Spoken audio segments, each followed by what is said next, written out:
Thank you. Good evening, and welcome to tonight's Township of West Lincoln Growth and Sustainability meeting. Before we start, I would like to read the land acknowledgement, so if you would like to follow, no, you can't follow along. It is in the agenda package, but the Township of West Lincoln, being a part of Niagara Region, is situated on treaty land.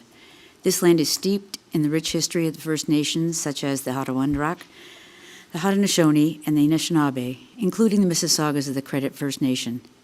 There are many First Nation, Métis, and Inuit from across Turtle Island that live and work in Niagara today. The Township of West Lincoln, as part of the Regional Municipality of Niagara, stands with all Indigenous people, past and present, in promoting the wise stewardship of the lands on which we live.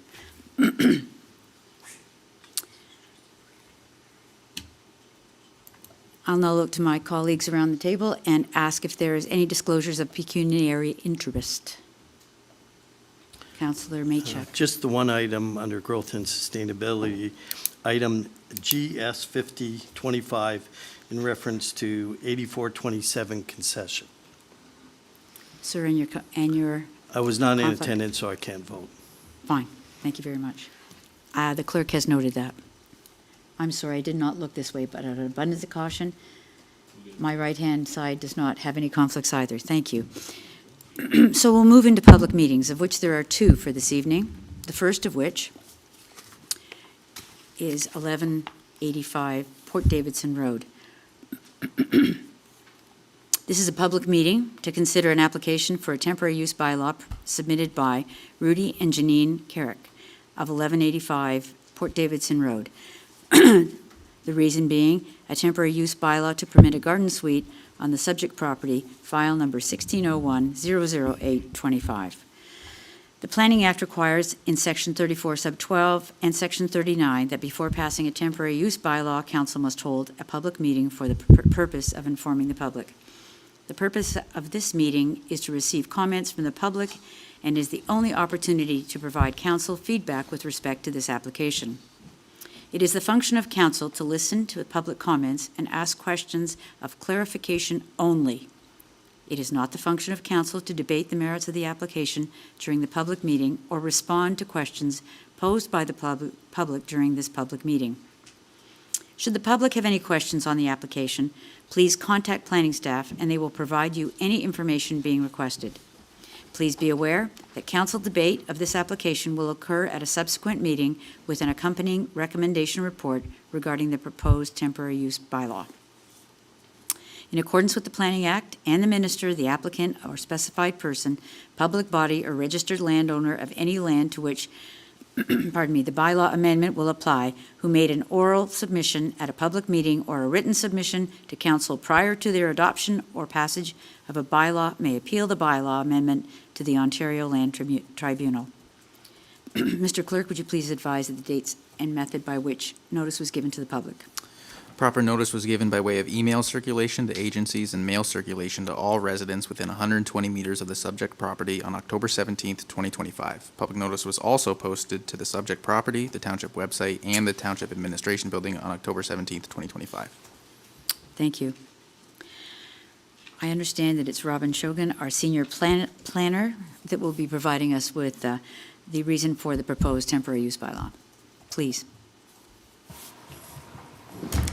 Okay, good evening, Mayor, members of council, staff, and members of the public. I am Robin Shugan, Senior Planner for the Township of West Lincoln. The purpose of this public meeting is to provide information for a temporary use bylaw amendment application to permit a garden suite on the lands municipally known as 1185 Port Davidson Road.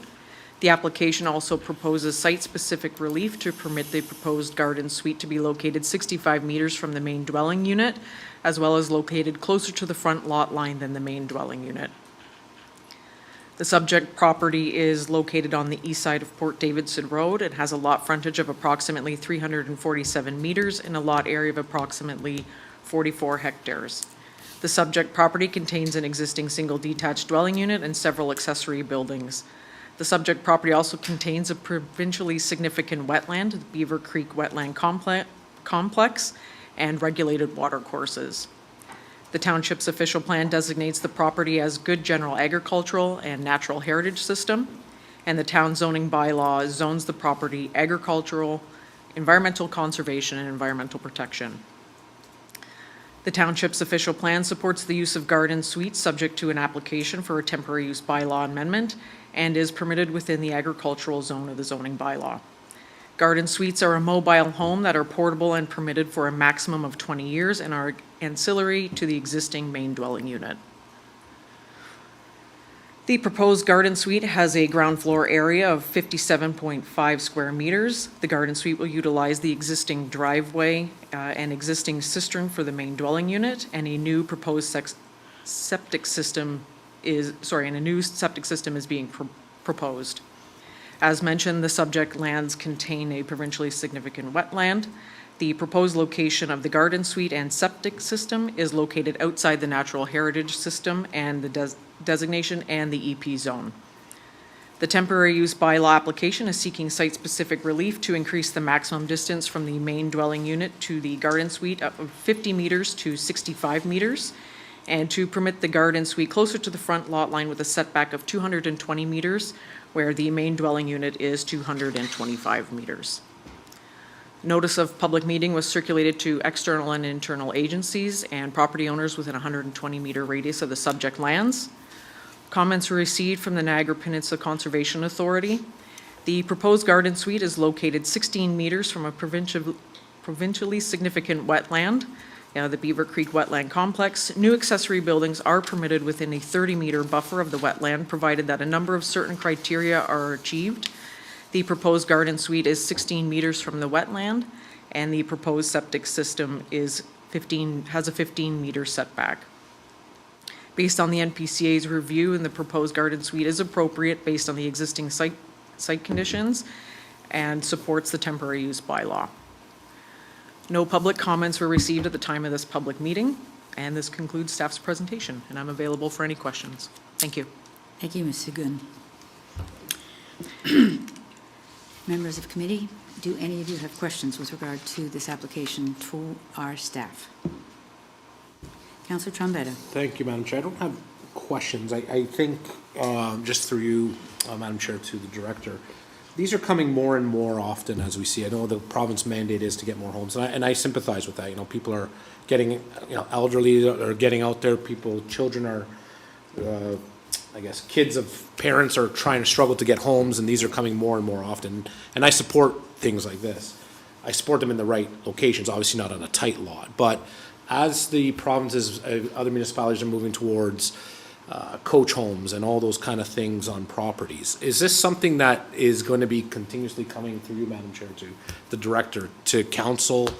I know we have it now, but as the province is pushing us more forward to getting more homes in, is this something that can eventually fall under some delegated authority later on? It's just a food for thought, maybe not now, but I don't know, through you, Madam Chair, to the right person, if you could direct me.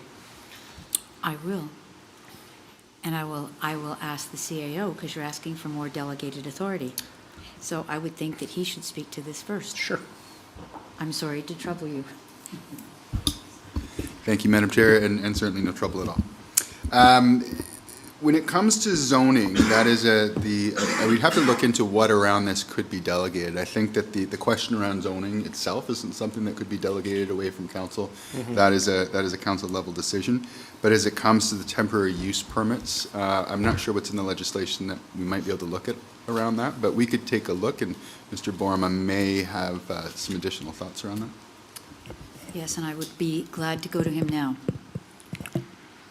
So through the chair to Councillor Trombetta, I think in 2023, I wasn't here, but the Township Council actually passed an official plan amendment which put some policy in place in the official plan for temporary use bylaws to be delegated. It would just have to be passed through a bylaw, but those bylaws wouldn't be able to be passed until there was official plan policy. So yeah, I believe that happened, actually, sorry, it was actually 2024. So it's in our official plan, so if that was council's will, we could potentially bring forward a bylaw to delegate minor bylaws, including temporary use bylaws, The lifting of holdings, we don't deal with that too often. We did do 2 of those this year. Some of those less controversial applications could be delegated. And that was through some more recent changes to the Planning Act, so. Okay. Thank you, Madam Chair. Just putting it out there now, I don't need some decision this evening, but I'm just throwing it out there and putting comments to my colleagues around the table, the horseshoe here, about certain of these are coming back on it looks like it's gonna be coming back honestly on a more rapid pace than, I've seen a lot of these come back recently, so We just might- throw it out there. Councillor Trombetta, just back to you. I think that we would need to have staff give us a bit of a session on exactly what we would be losing or gaining that way, because I know that a temporary H is oftentimes the only resort left for a township or like ours or a community to get the appropriate actions taken by a proponent, whether it's an individual or a developer, to get compliance with other measures that we no longer have ultimate control over. So I think before we jump into that, while we have it in the policy, we also need to ask what it would be doing to us and what it would be doing to us for coach houses and third units on 30-foot lots. So I think it's a great idea, but I think we should understand the holistic part of what it is that may come of it. And I don't disagree with that, Madam Chair, so, thank you. No. Thank you. Sorry, I was speaking to the CAO. I apologize. Councillor Maychuk. Through the chair, this might be an obvious question, but can you describe what temporary use garden suite is exactly? I'm just not familiar with the term garden suite. Through you, Chair, to Councillor Maychuk. A garden suite is a mobile home. It consists of, so it's temporary in nature. It's a maximum of 20 years, and it will be through an agreement with the town. By having temporary use garden suites, it allows to maintain agricultural lands and, again, permitted for 20 years. So mobile in nature and habitable. Thank you. Any other questions? Okay. Is there a representative of the applicant or the applicant here wishing to speak to this application? If you are, if you want to say anything, if you could come forward, I understand, but I wanted him to say that for the record to the people who might be in Cyberville.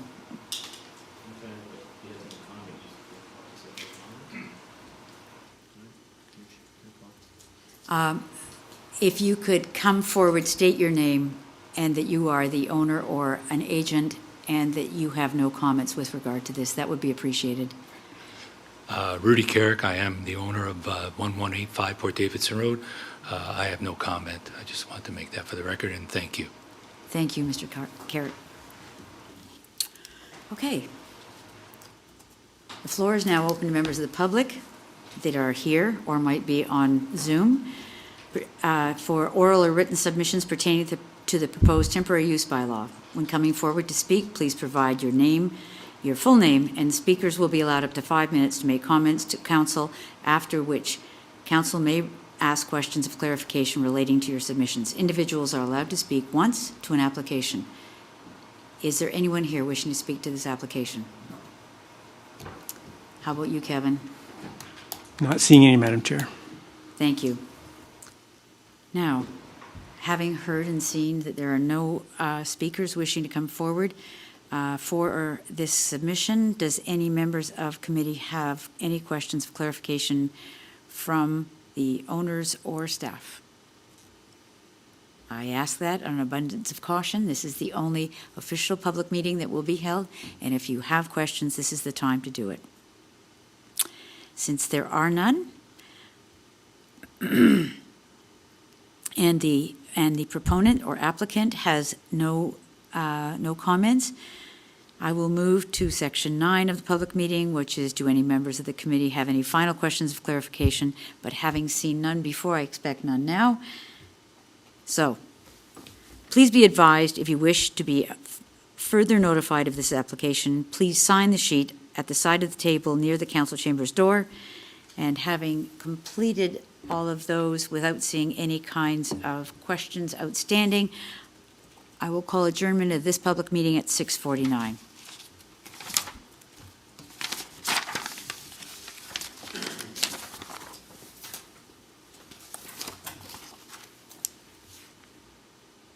Okay, the second public meeting tonight is a public meeting to consider an application for a site alteration permit submitted by Mars Homes, or Smithville West, Inc., for Lot 7, South Grimsby Road 5, West Lincoln, Plan M98, Lot 7, Inc., file number 3000-009-25.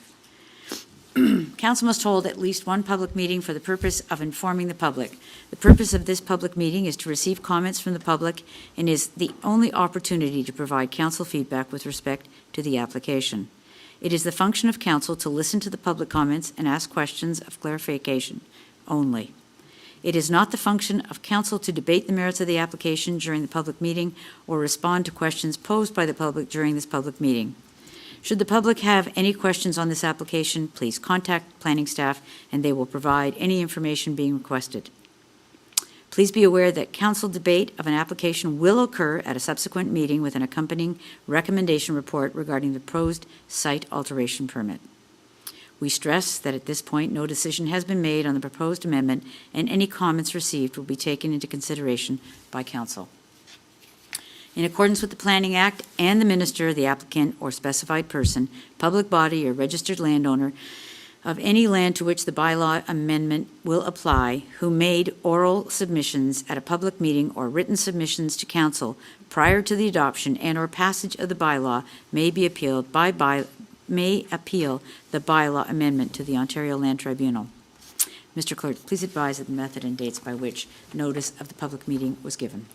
Proper notice was given by way of email circulation to agencies and mail circulation to all residents within 120 meters of the subject property on October 10th, 2025. Public notice was also posted to the subject property, the Township website, and the Township Administration Building on October 10th, 2025.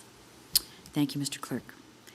Mr. Bourma, will you please provide the purpose and reason for the proposed site alteration bylaw? Application, sorry. Yes, thank you. So an application has been submitted, as you mentioned, by A.J. Clark and Associates and Mars Homes to import 10,000 cubic meters of fill material to their 14-acre parcel of land that's located on South Grimsby Road 5. On the west side, north of the CP rail tracks, we call this Mars Dunlow. It was originally owned by Dunlow Developments until Mars purchased it a few years ago. This property has draft plan of subdivision approval, but is not final draft plan of subdivision approval.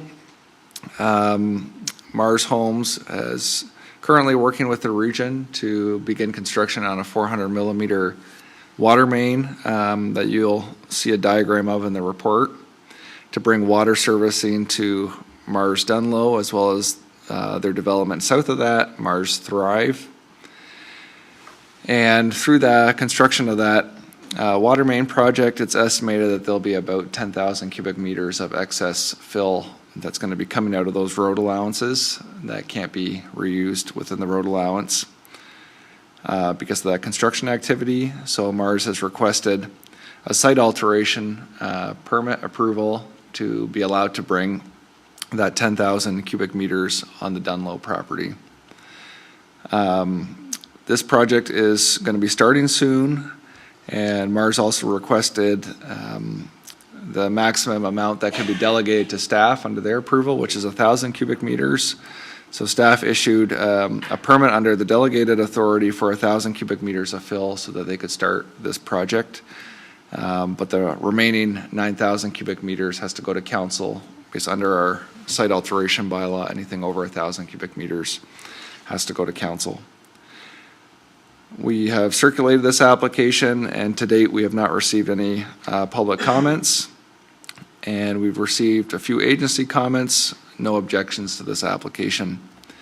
They have submitted an entrance permit to put a new temporary entrance onto South Grimsby 5 for the hauling of this material. And since this material is coming from this water main project, which is going to happen along South Grimsby Road 5 and Spring Creek Road and Thompson, we don't have a truck plan because that's how that's coming from right next door. They've also provided a $15,000 security deposit to ensure the works are done in accordance with the site alteration bylaw and the agreement if approved. They're proposing to stockpile this material in a 3-meter high stockpile on the property. And finally, since there's water main construction works, basically the portion of road in front of their property is going to be ripped up for that anyway, so they're going to be reinstating half of that road with asphalt. So there's not any major concerns about damage to the roadways as part of this application. So staff, subject to any council consideration and any further public consideration, have put forward also a recommendation report this evening to allow this project to proceed and to allow that water main project to proceed as well. And I see Anthony is here with us virtually as well this evening, and that concludes what I have to say.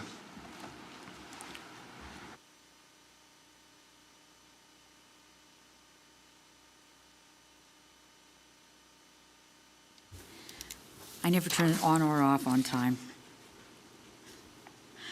Do any members of council wish to address our staff with regard to questions of clarification on this application? Councilor Bradwick, pardon me. Thank you, Madam Chair. Through you to the Director. Just 2 questions. Will there be any specific communication to the residents on Grimsby Road 5 to let them become aware of the work before it starts? Through the chair to Councillor Bradrick, yes, in our site alteration agreements, there's a requirement for the applicant to notify anyone along the truck routes and surrounding the property of when they're about to initiate the site alteration. So, do you know approximately how many trucks, 10,000 cubic, whatever it is, meters, is? Sorry, through the chair. Yeah, through the chair, we typically say about 10 cubic meters per truck, so it's about 1,000 trucks.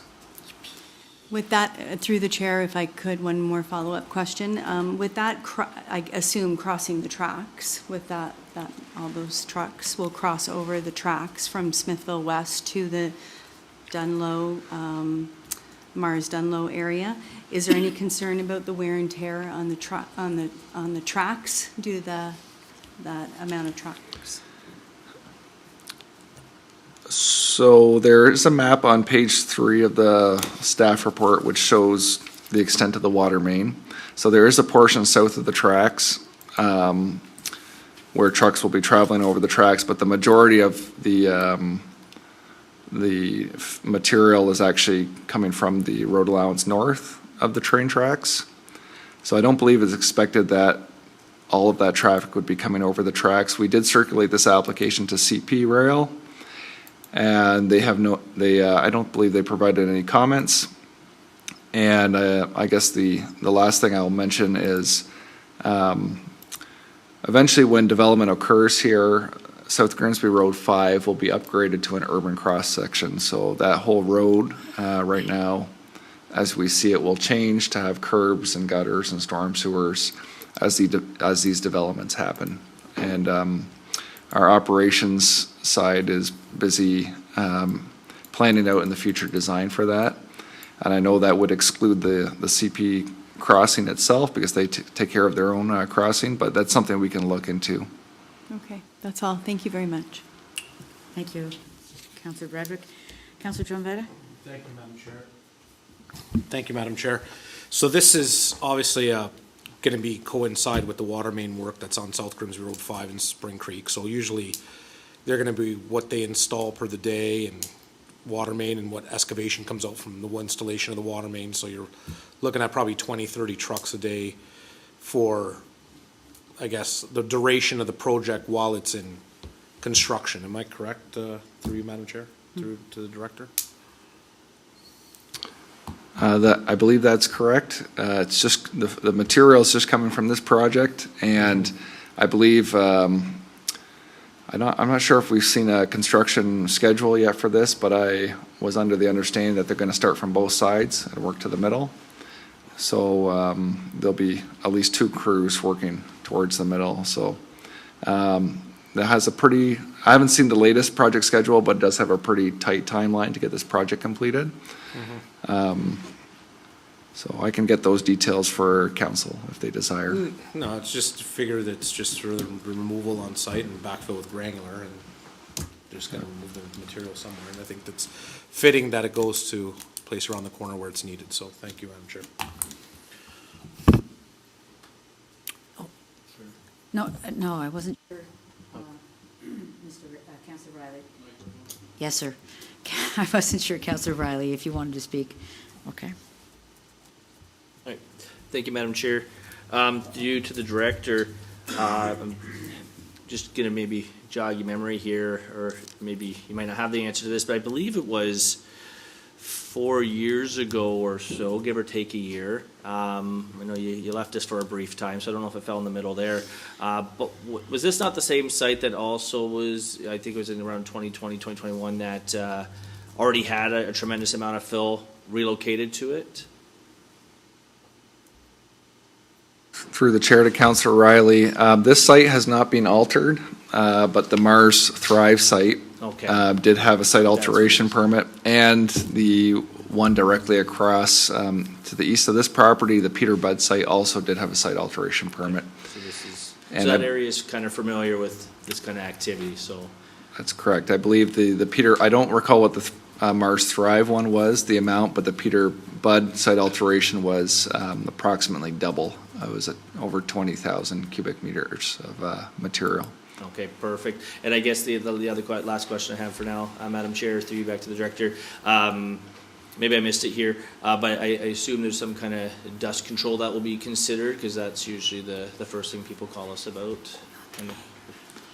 Yes, that is correct. In our site alteration agreement, which I believe is an attachment to this report, there's requirements for sediment and erosion control, the mudding of the roads, that at any time if there's mud on the roads, Mars would agree to clean that off, as well as dust control. Perfect. No, that's all my questions. Thank you. Thank you. I have a couple of questions, and one of them is exactly about that, is about the dust control and/or mud, because I think I heard you say that they have started with 1,000 meters, but cubic meters, but that they wanted to continue and they want to do it now. Is that correct? They want to continue, sorry? They Wanted to continue trucking the soil to the other side of the tracks right now. Do you mean to the Thrive property? Yes. Or, I'm not aware of that. I believe that permit has been closed. No, sorry, to the Dunlow. Oh, to the Dunlow. I'll confess, I don't actually know if they've started with that permit. I believe we just issued it a week or two ago, just so they could get going on this process. And the plan was always to import a 10,000 cubic meters of material there, but in order just to secure them, to allow them to start getting going on the removal of the topsoil and the installation of the temporary entrance, they did request that delegated authority, 1,000 cubic meters as well. The point I was trying to get at, thank you, was that, I don't know, but mud and dirt and ice and snow might make for lovely colors.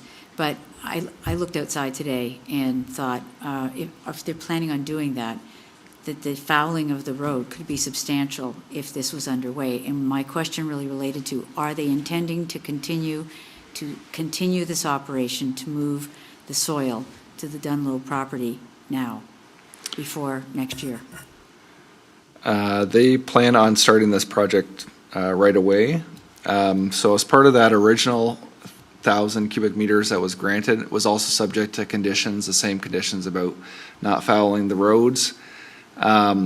If council does grant approval of this, that original permit is null and void, and they have to enter into this new agreement, which is a little bit more fulsome considering the amount of material they're bringing to the property.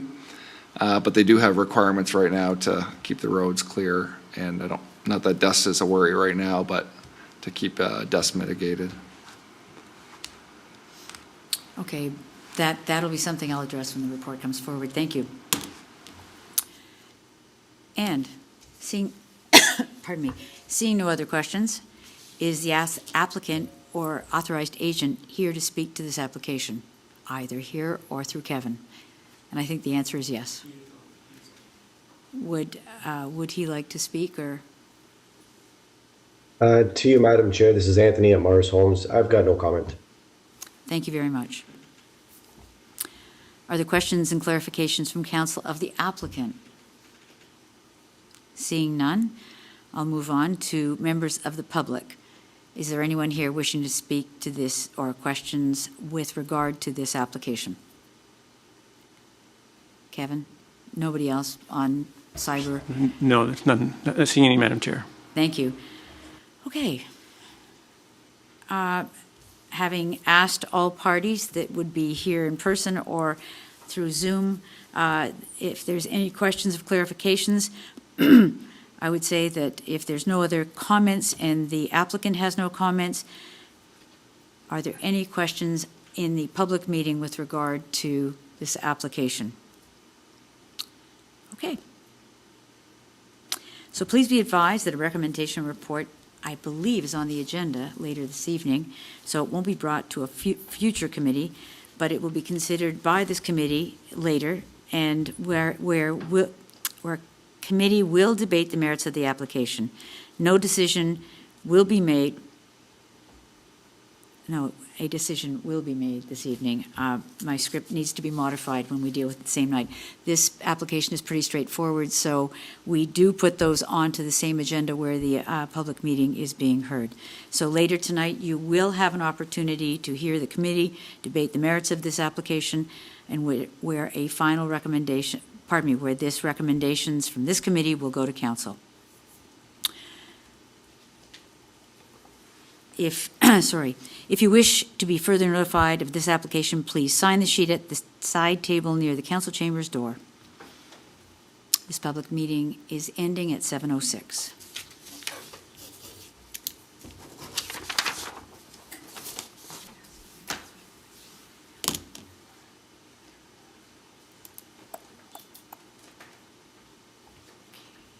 That's the end of our public meetings for tonight.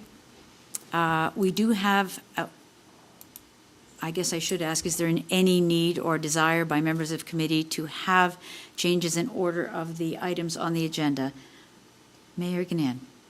Thank you, Madam Chair. I am going to ask that we bring those two recommendation reports forward since the applicants are here. Oh, No, you did just they lost just them. go? They just left. One's me. still here. Okay, One well, would be what I on. didn't want was for them to have to sit through the rest of the evening and then have their reports here. So is Anthony still online? Perhaps we could just deal with those two reports. And I would second that, Madam Chair. Thank you. I now have a mover and a seconder to move those items forward. so that would be, Madam Chair, 9.2 and 9.3. It would be moving 9.1, the reports 9.1 and 9.2 items, GS 4725 and GS 4825.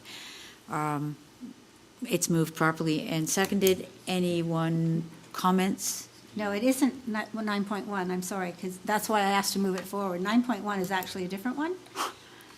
9.2 is the Mars, and 9.3. You're right.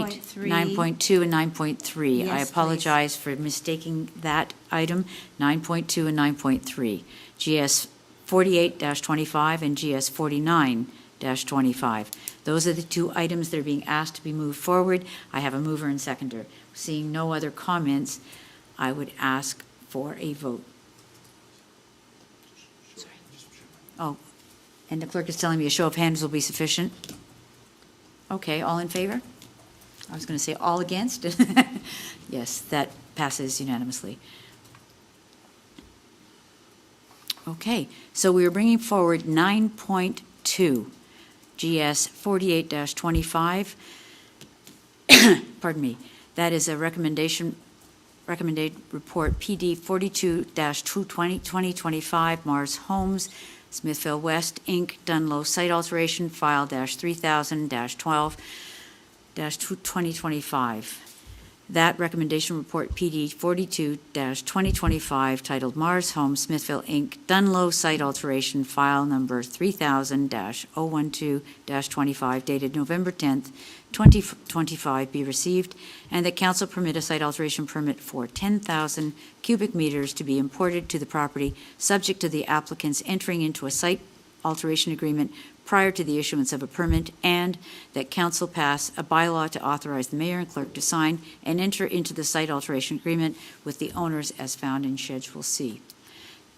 Can I have a mover for that application? I've got Councillor Riley and Councillor Bradwick.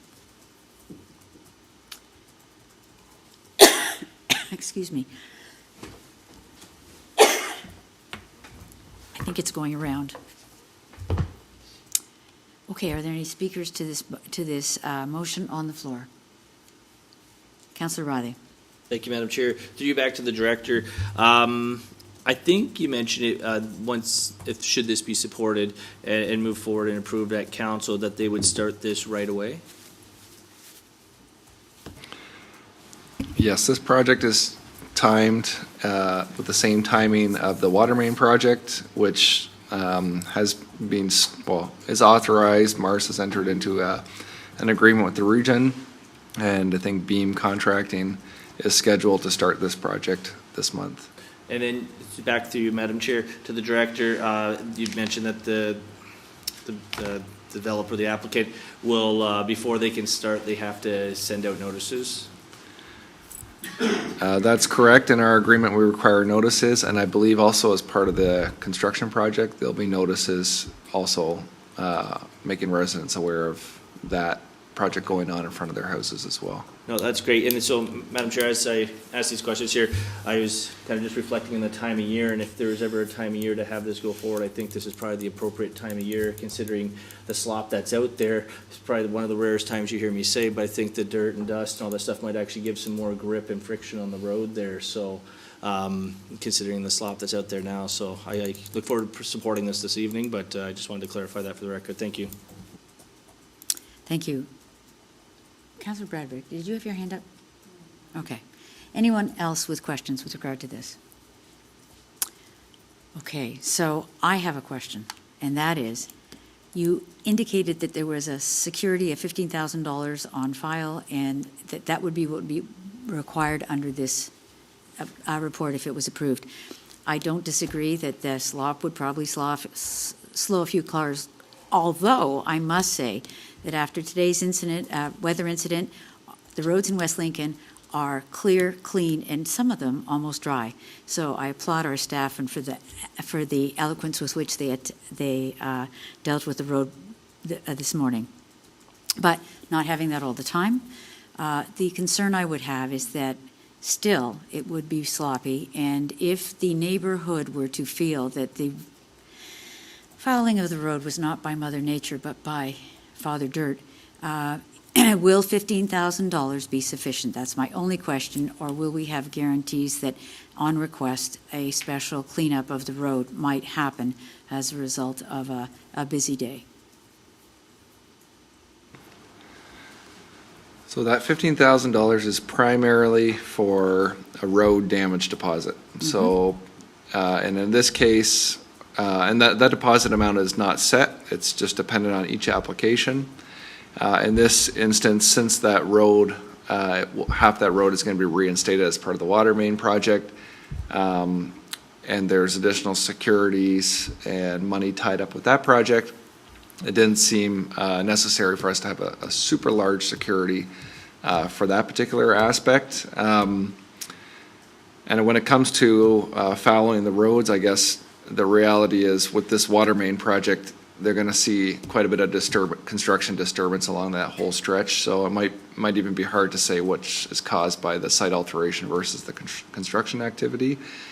I do believe, as part of the site alteration that Councillor Riley mentioned occurred a couple years ago, they were on top of keeping the roads clean, and we, through the chief building official and the manager of development engineering, are going to keep track of this and ensure that this project stays as clean as possible, considering the construction activities that are going to go on as well. So I believe the answer is it should be enough, but Mars Homes has proven to be I think the commitment that has been shown by Mars Homes in the past is one that we just want to have a surety it will be continued in with this project, is really what we need.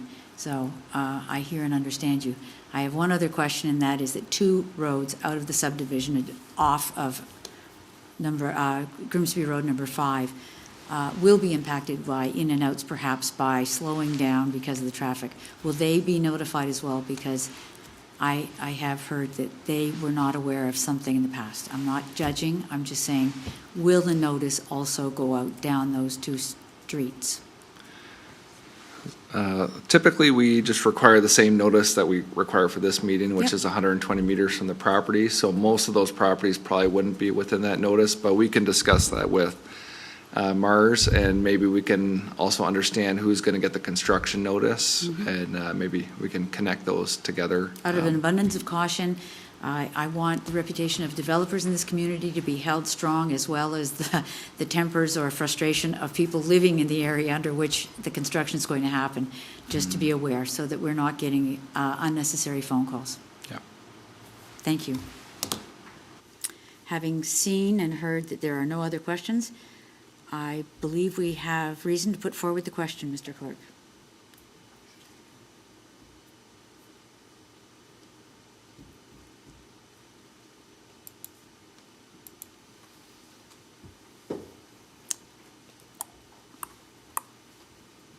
That motion carries. With that, we will move on to 9.3 GS 49-25, which is a recommendation report regarding zoning bylaw amendment for a temporary use at 1185 Port Davidson Road, file number 1601-008-25. And this report recommendation reads that recommendation report PD 40-2025, titled Recommendation Report Zoning Bylaw Amendment Temporary Use for 1185 Port Davidson Road, file number 1601-008-25, dated November 10th, 2025, be received, and that the application for the zoning bylaw amendment, file number 1601-008-25, to rezone the agricultural A to the site-specific temporary use T-XX to permit the use of the garden suite for a maximum of 20 years contained in Schedule C, that be approved in accordance with the attached amending zoning bylaw and schedule, and that council authorize the mayor and clerk to sign the necessary bylaw.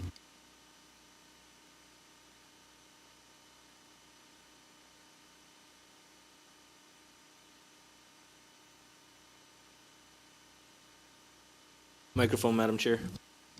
Thank you. Madam Mayor and Councillor Riley. Comments, questions, concerns with regard to this motion?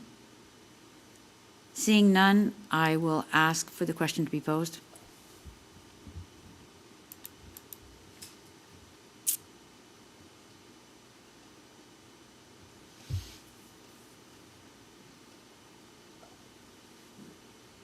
That motion carries.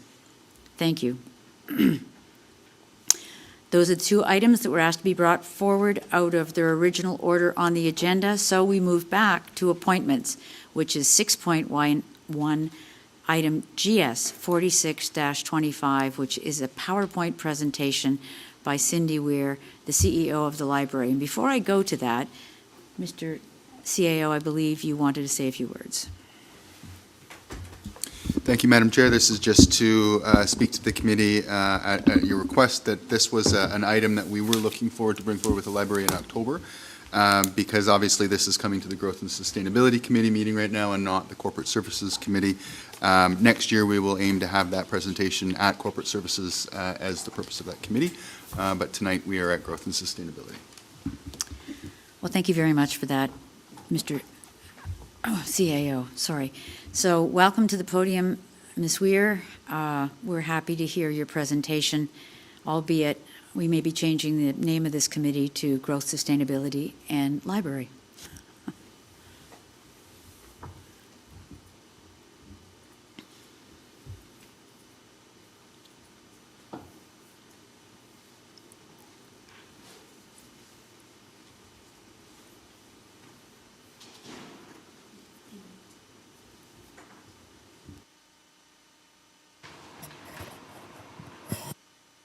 As Ms. Weir gets the microphone adjusted, I would like to point out that the new, I'm sure she'll speak to this, but the new logo for the West Lincoln Public Library was just revealed a couple of weeks ago at an event being held by the library board, and I must say, it certainly is an awakening to a new face for the West Lincoln Public Library. So congratulations on that unveiling and on completing that piece of work. Thank you. Through you, Madam Chair, to Council. I'm happy to be here tonight, and I too was going to explain why I seem to be out of order, but I'm happy to have the word library at every meeting. So this works well for me as also.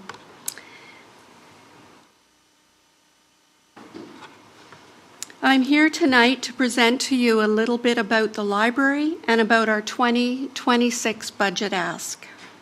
I'm hoping that some of the information will help you understand the library, our budget, and the Public Libraries Act a little more.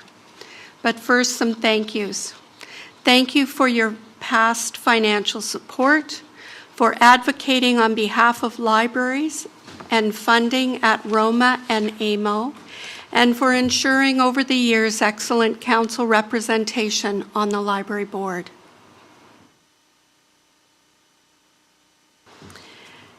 You'll see on the screen our library strategic pillars: growth, increase, and build. These guide the board and staff decisions.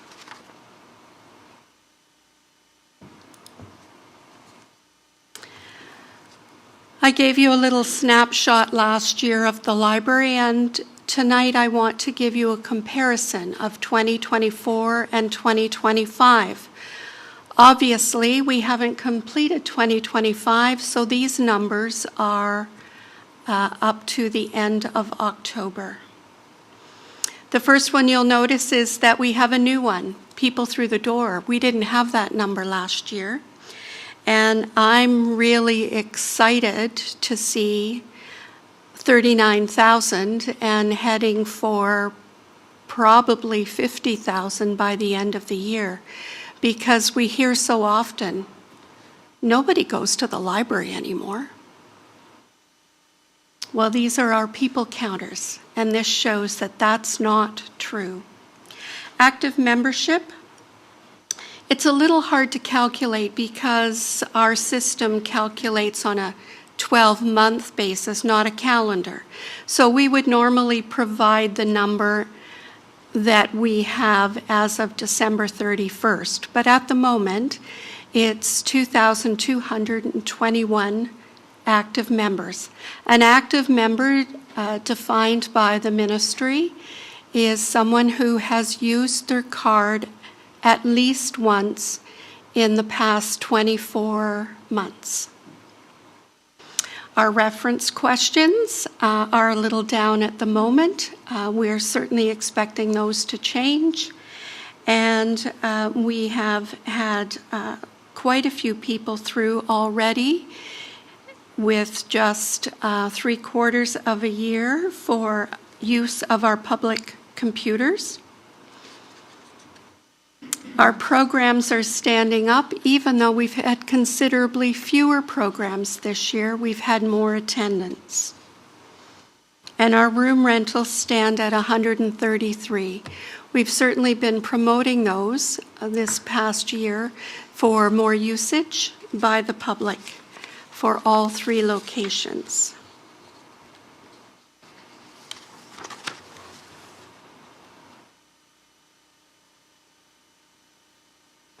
The Public Libraries Act.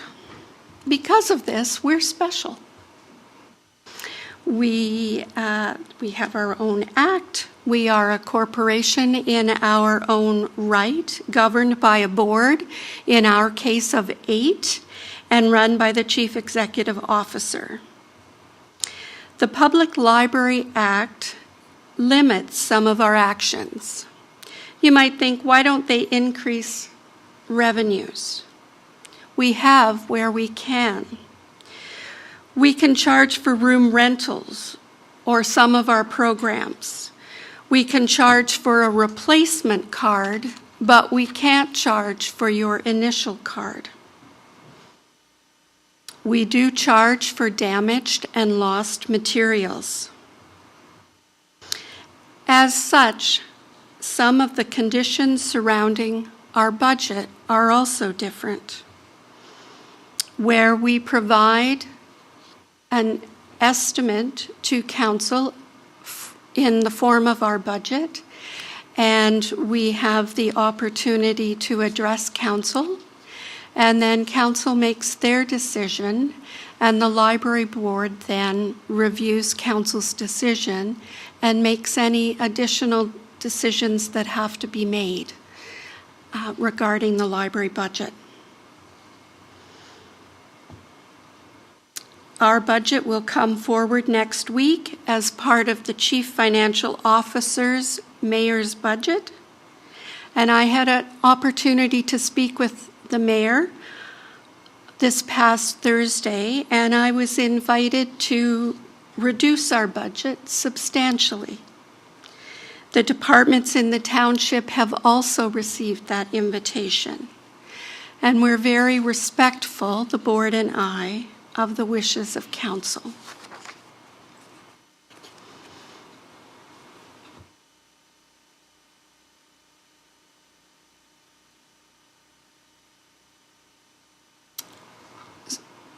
So in terms of some of our pressure points, in a last-minute change this afternoon, we have made some reductions, although they concern me, with regard to software fees. They were up 42%. We have now reduced them so that they're up 14%. We will have to find that money somewhere. I'm not sure where. We have inflationary pressures. Hydro's up 10%, insurance up 9%. You know what those are. We all have to pay them one way or another.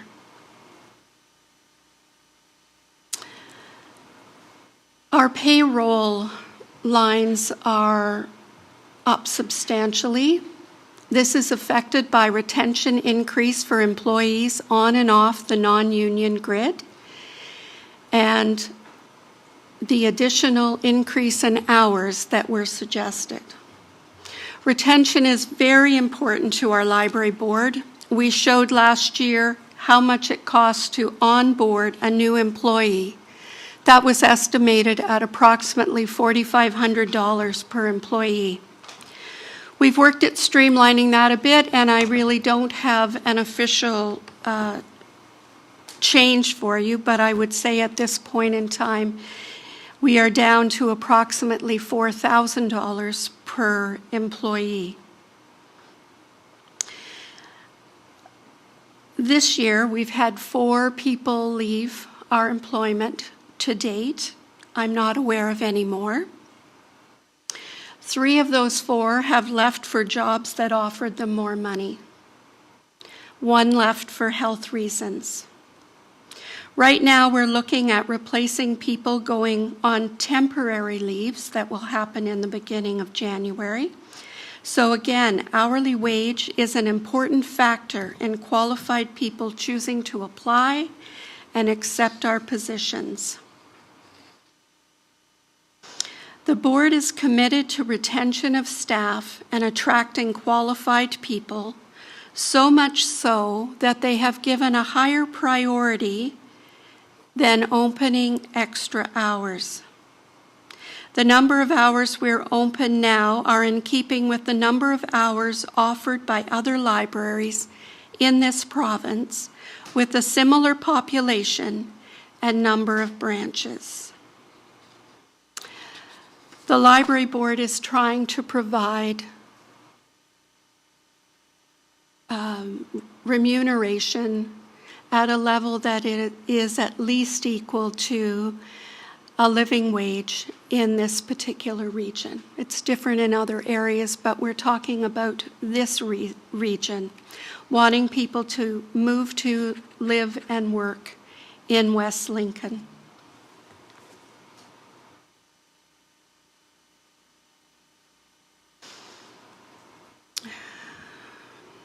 these are some of the reductions that we've already made. We've pushed the revitalization of Casterville out to 2028. This branch is not in compliance with the AODA Act. That's really more of what the revitalization was about. It wasn't about fancy flooring and new paint. It was really about how can we bring this branch into compliance with that act and give it a facelift at the same time, because in 2026, that branch will be 20 years old. There are some minor things that we can do to help bring us into compliance until these changes can be made properly in full compliance with the AODA Act. We've removed the HVAC system improvements for Wellandport. We've looked at removing the maker space because sometimes people think that that's frivolous, whereas it's very important to the community and the people who are using those particular items. But when I asked about removing it completely for 2026, it was explained to me that because it was funded by DC charges, that there would be no change in our budget increase. So I left it in. You might wonder why I have brought capital into the presentation, and that is because it affects our contribution to our reserves. We now have removed any additional contribution that we were planning to make to help fund the additional projects, and so we will now be contributing what we contributed in 2025. We've already decreased or not increased many budget lines. We moved some money from lines to be able to increase different lines. Program supplies was an example of that, but that now has been cut. So we've reduced what we already had. In payroll, we have removed the extra hours completely at Casterville and Wellandport, with the hopes of bringing our budget into line with what council would find appropriate and what the other departments in West Lincoln are doing.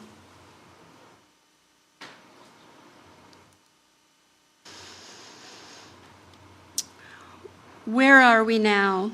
We started with a budget of 10.73%.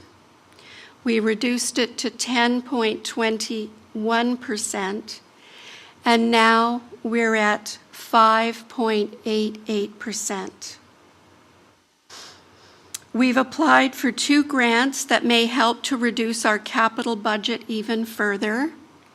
One through the Facilities Department is the LEAF grant, and we really have nothing left to offer up that won't affect wages and staff retention.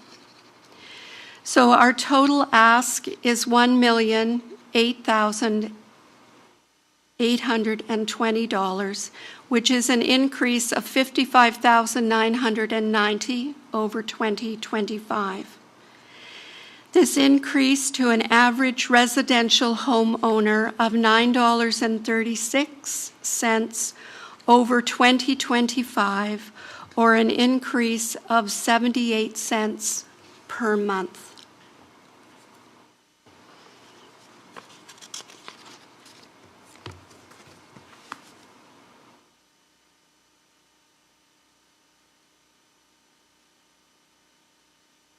In concluding, I would like to say thank you for the invitation for this evening.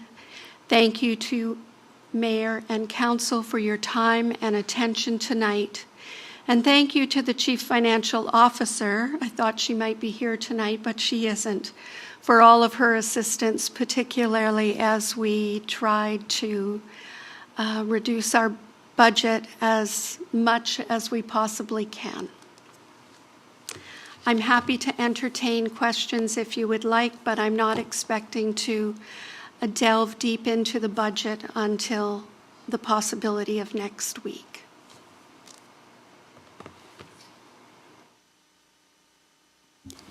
I hear your comments. Thank you very much for coming forward. This is going to be a very hard year for the entirety of staff in West Lincoln because of our continued static state situation with housing starts, etc. And I hope and pray that all of our staff understand that it's not the library we're targeting. It is, we are going to be looking at everyone with the same careful eye and sharp pencils. So thank you for being first. I would presume that we will have ample opportunity, as you will be at next week's budget. Correct. But anyone wishing to ask questions at this point in time, Councillor Riley, did you want to declare a conflict, or did you? No, I don't have to declare a conflict. That's fine. I verified that. Yeah, thank you, Madam Chair. Through you to the library CEO. Thank you for that in-depth explanation. As many people know, my wife serves on the board, so when it comes to the deliberations in the coming weeks, I will have to declare a conflict. But I've been told I can ask questions now that don't necessarily impact the decision on the budget itself. So I'm impressed to see the numbers that you said about. I didn't write it down. The 39,000 and plus people that have been through the community center, the library there. I think that's very promising and very inspiring. I guess my question to you, Madam Chair, to the CEO is, do you have that broken down by branch by any chance? I'd love to, like by library branch, I'd love to really see where those numbers are shaping up. So whether or not you have it tonight, that's not a big deal, but if you want to send an email, that is just as fine as well. But I'm very curious what that is and what that looks like. The other thing, the question I have, and more curiosity here, is to you, Madam Chair. Have you guys had a chance to look at how AI could be incorporated in the future of library servicing? I know we're in a unique community, and it sounds like it's a really hard time to get, or hard way to find people who are able to do the job, and I think AI is obviously something we need to embrace in some capacity. So I'm just wondering if the board has had a chance to look at how that could be applied, and maybe that's something to consider more futuristic. But I just wonder if that was at all discussed, as well as do you guys, through Madam Chair as well, do you also offer any opportunities for students, whether it's work, their volunteer hours, anything like that? And then lastly, I promise this last one, I'm loading up a lot of questions here. Can people donate to the library under the Library Act? I know there's some limitations and restrictions on how you guys are receiving your revenue, and I'm just wondering if you guys had an opportunity to have a donation bin or anything else like that. Maybe you already do, and I'm just not aware of it. But I'm just wondering if maybe more of if that's available and acceptable, maybe more of an effort if could be made to see if more people in the community would be willing to donate. So those are all my questions, and hopefully you can answer some of them.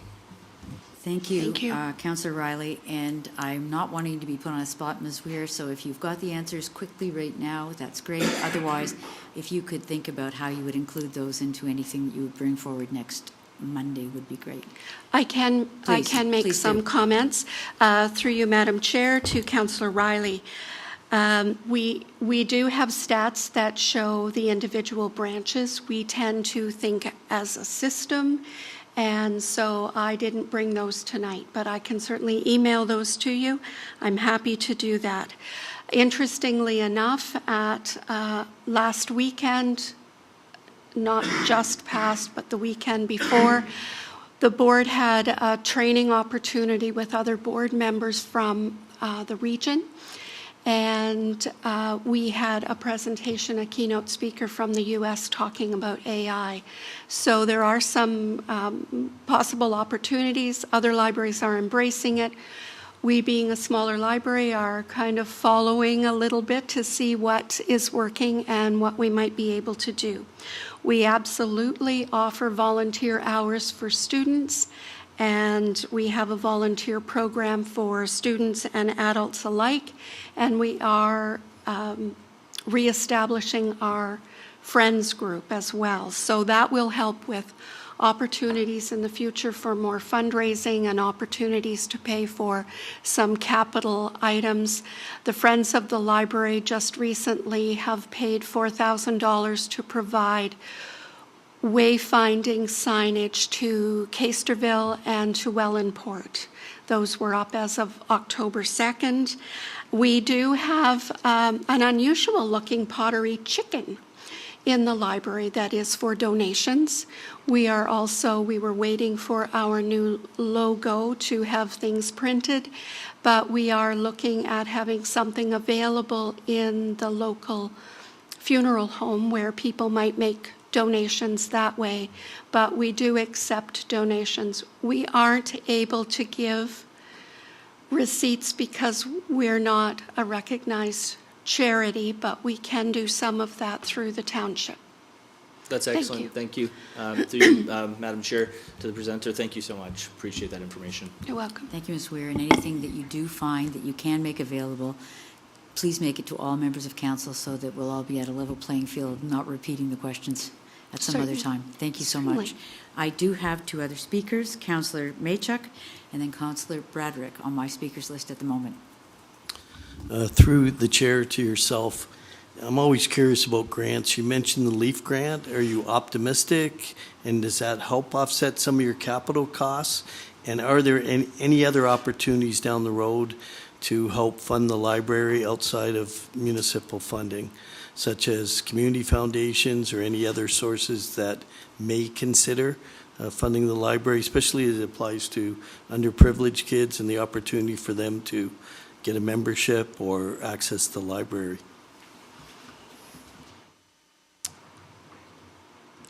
Through you, Chair, to Councillor Maychuk. If you,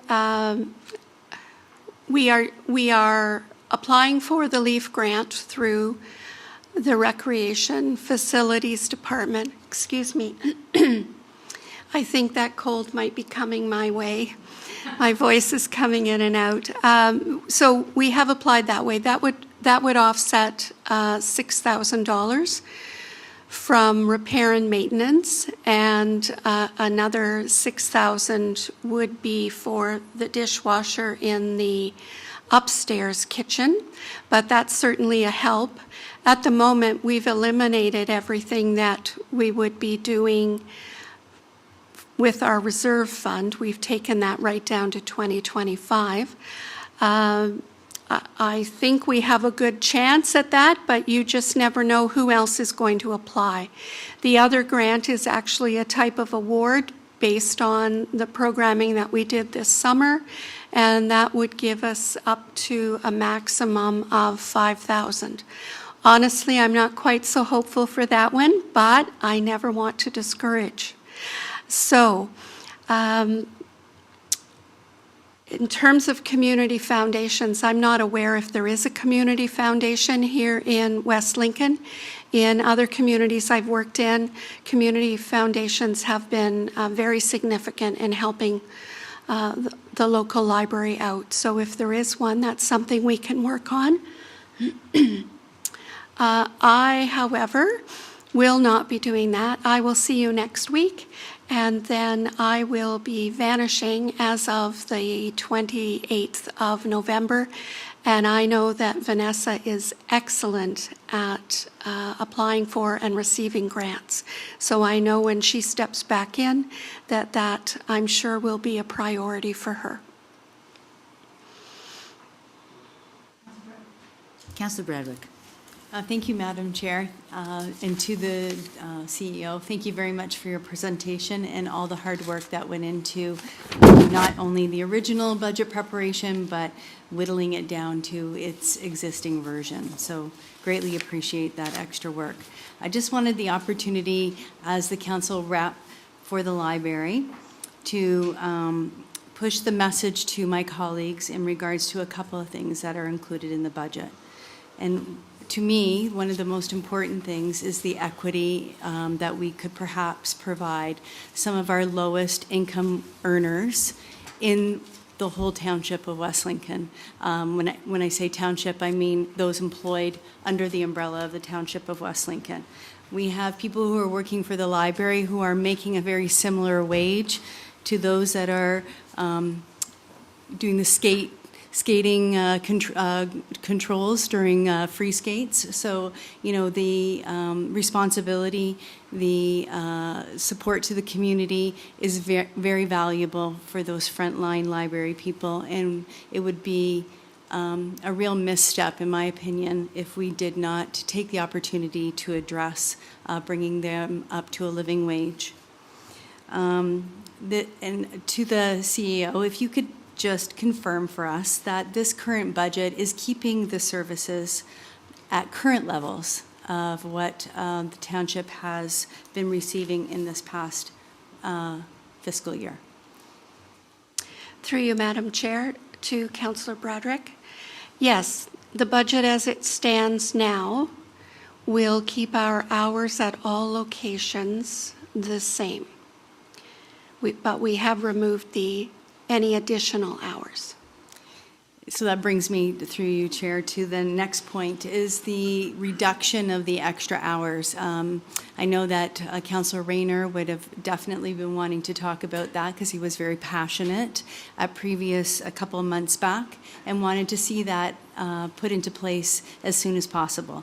And you can confirm for me that that has been removed for the entirety of 2026. Through you, Chair, to the CEO. And through you, Chair, that is correct. It was not an easy decision by the board to have to do that, but their commitment to appropriate wages is what they're standing behind and committed to. And that's all. Thank you very much. So thank you very much. So through you, Madam Chair, thank you for this report. We did have a very long discussion about what could happen with the budget. And I really appreciate that you put it so kindly as I invited you to substantially reduce the budget. What I said is that we have fought and tried to get more money from the province, and we've not yet been successful, and we haven't seen any indication that that's going to change. And that we need to be cognizant of this budget in particular. And so my conversation with our CEO, our acting CEO of the library, sort of fell in line with the conversation that we've had with the rest of the departments in terms of trying to keep as close to a certain percentage as possible. So at that time, we just talked about possibilities. And unfortunately, although we're not debating the budget now, some of the things that we identified and that I identified, even in other areas, turned out to be things, as we all know has happened to all of us in the past, that it wouldn't affect the budget at all. It doesn't affect the levy if money's coming from DCs, for example, then that doesn't change the levy. And so at the time, we did not ever discuss anything much more in terms of what the library valued other than staff, and what that they cared about staff, they cared about what staff were being paid, and they cared about retention of good staff. And so I commend the library actually for sticking to that. You provided a really excellent report tonight, and I appreciate that, Cindy. But I also like that the library has continued to value what they value. And I think that we all value the staff that we have in West Lincoln. And if that's what your department decides to do, then certainly we stand behind that. I do know that most members of council thought if there was a way that we could increase hours at both Caisterville and Wellandport, that would be a great thing to do. If it turns out by the end of this process we can do that, so be it. If we can't, then that's still something to work towards in the future, but it may be that 2026 budget might not be that future. I guess we're going to know that in a few weeks. So, but thank you for tonight. I know that was not an easy thing to put that together, especially after our conversation, so I do appreciate that. Thank you, Madam Chair.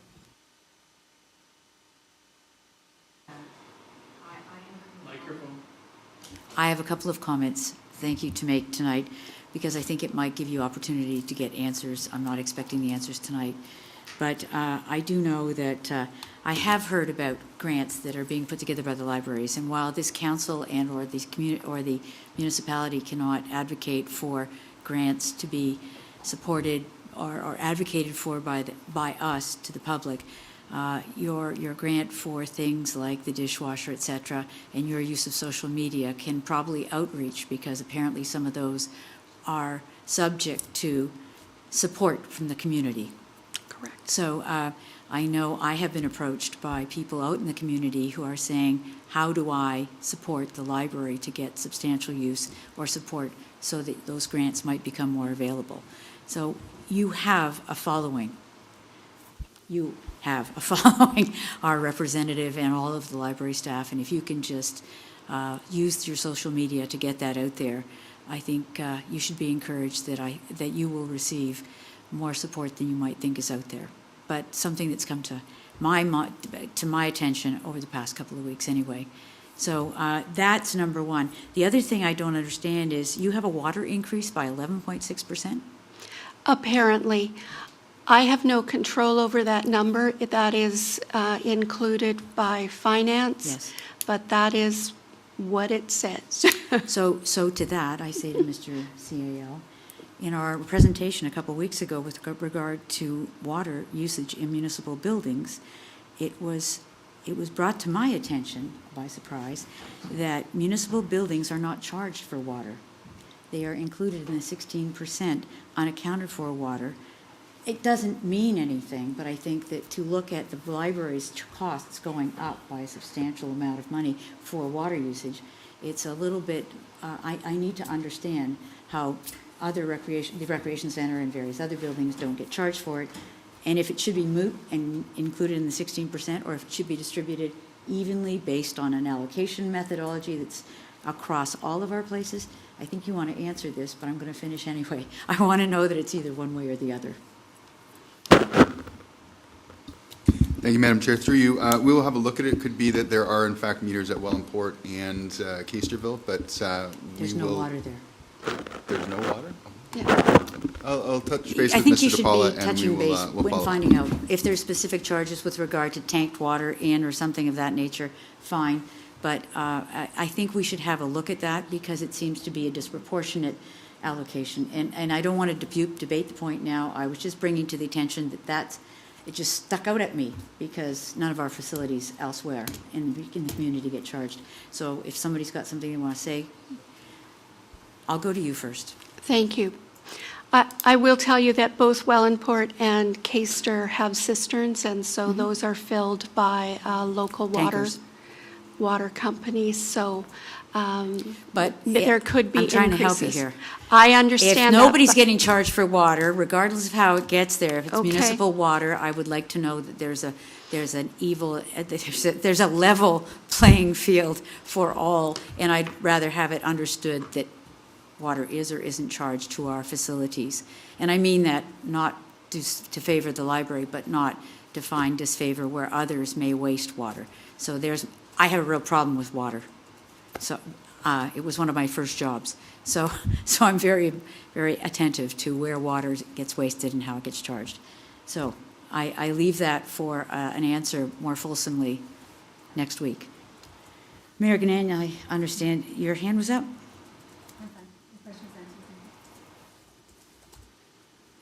Okay.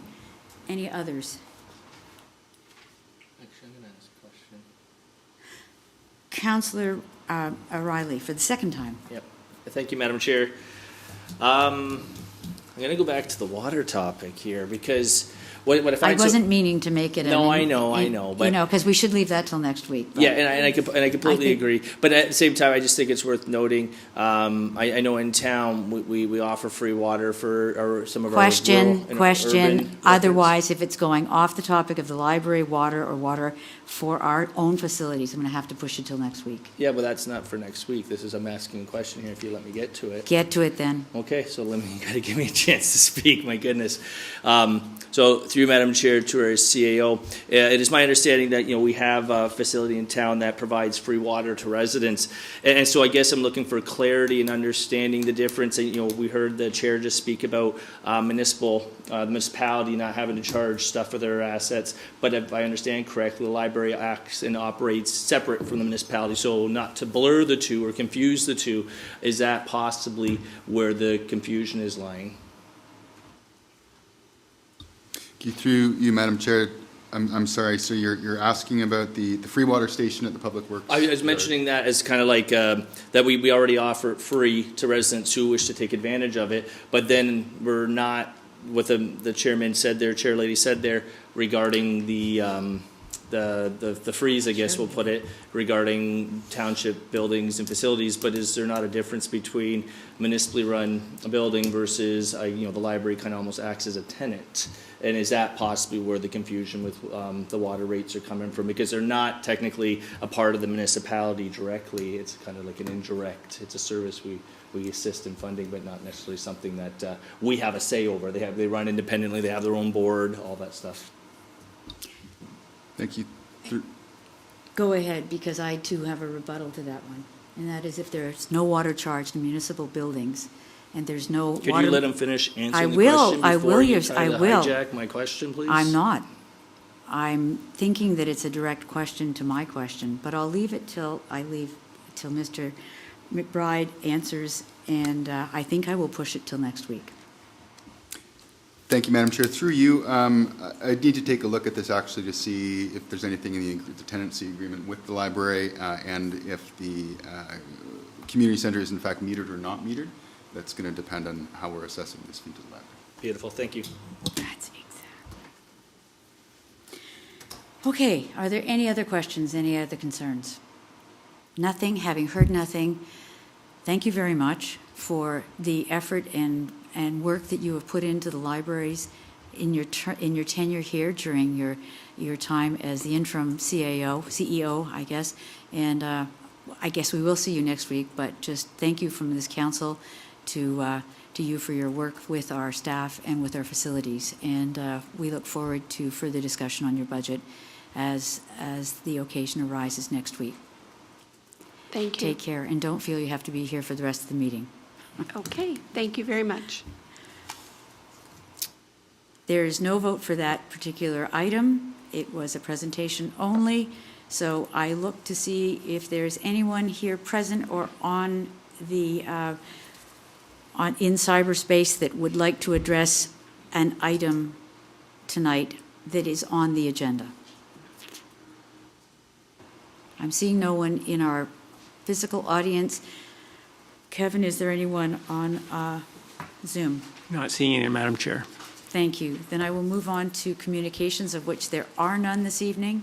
And then staff reports 9.1, which has not been brought forward, so we'll deal with it now. It is a recommendation report, BLDG-10-1-2025, site alteration application 3118 Grassy Road, file number 3000-007-25.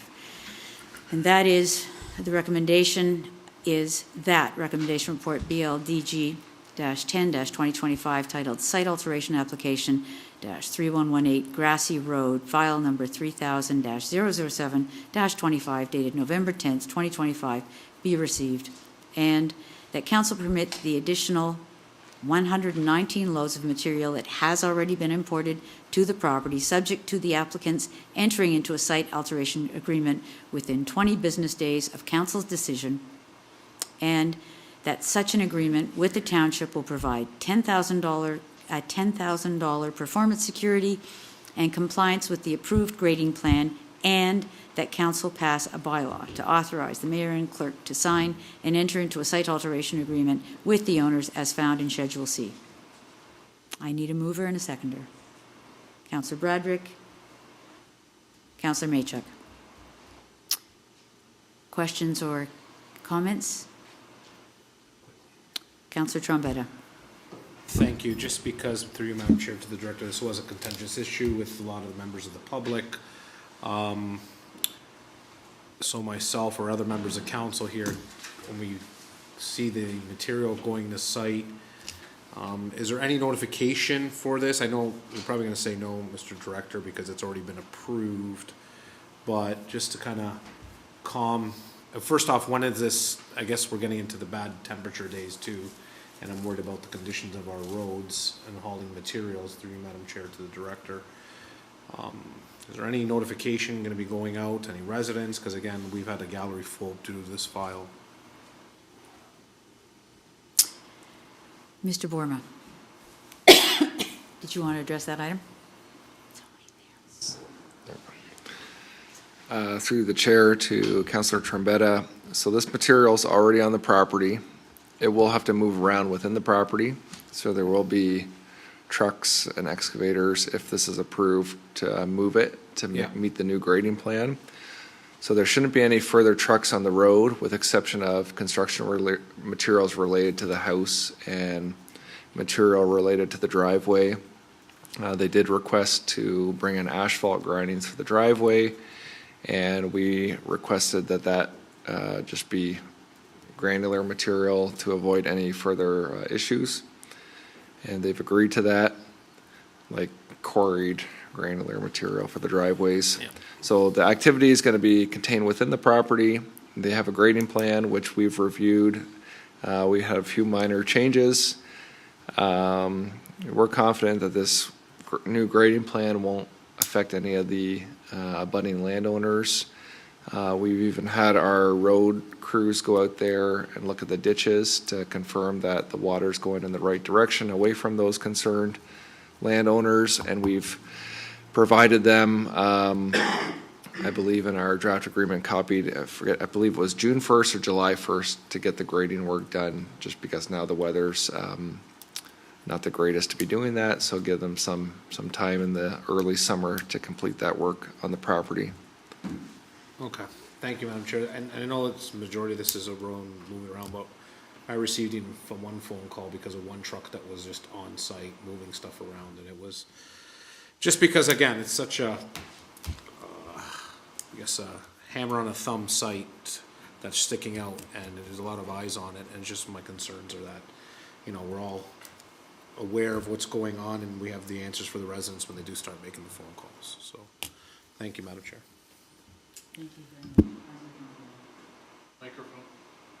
Thank you very much, Councillor Trombetta.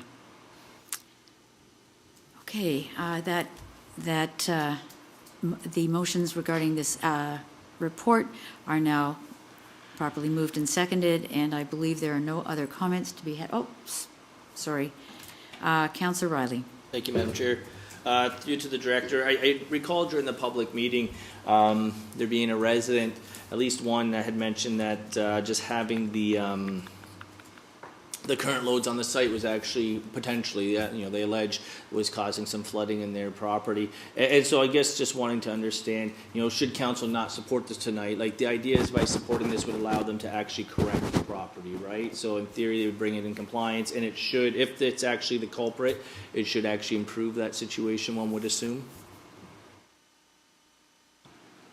That is correct. So the applicants are basically proposing 3 stormwater management ponds, and with a pretty elaborate pumping system and some swales through the property to collect and to divert any water that comes on the property further away from, they're actually collecting it from one of the properties more than they're taking now through their grading plan. And they're going to be directing it further east. Eventually it'll go into, most of this property falls into the Van Buren drain, so it'll eventually get over to that drain through the roadside ditches. One other issue actually that came up at the public meeting was concern about the quality of the soil. Yes. So we've put in our agreement with them that they are going to have to do some random soil samples on the property to confirm that what is on the property is clean, done by a professional in the soils quality there. So we hope to capture all of those concerns that were raised on the property. If council didn't permit it, they would have to take 119 loads off the property and resubmit a grading plan to show how that would work. So that's some things for council to consider. Okay, thank you.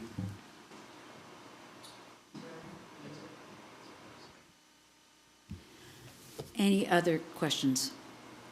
Seeing none, can we put forward this item for a vote?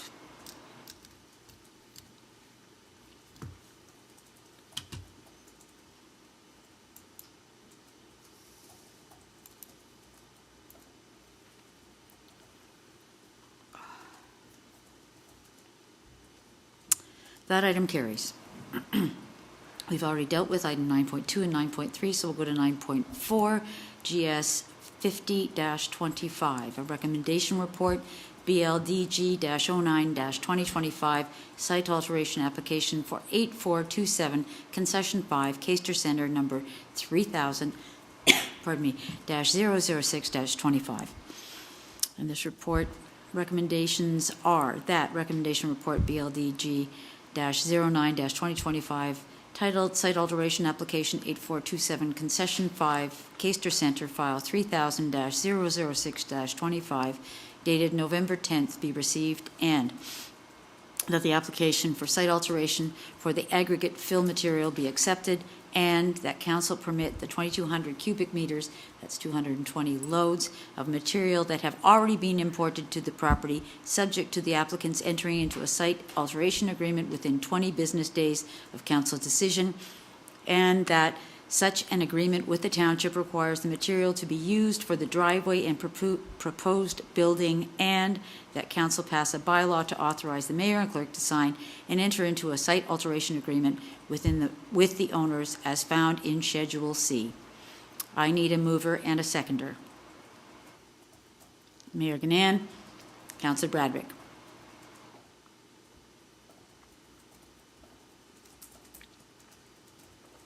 Thank you. That motion is moved and seconded. Now, are there comments? I see none. So, Mr. Clerk, can you put forward the vote?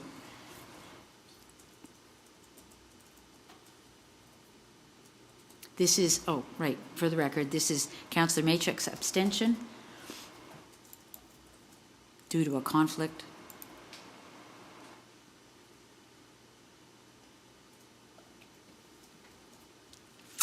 That motion carries, and the record should show that due to a previously declared conflict, because Councillor Maychuk was not here for this public meeting, he abstained from voting, and the vote carries. Okay, so now we move on to other business, of which there are no other business matters of an informative nature on tonight's agenda. New business. There is no new business that I'm aware of. Seeing no other items coming forward. Confidential matters, there are none. So I will move that this meeting be adjourned at 8:06.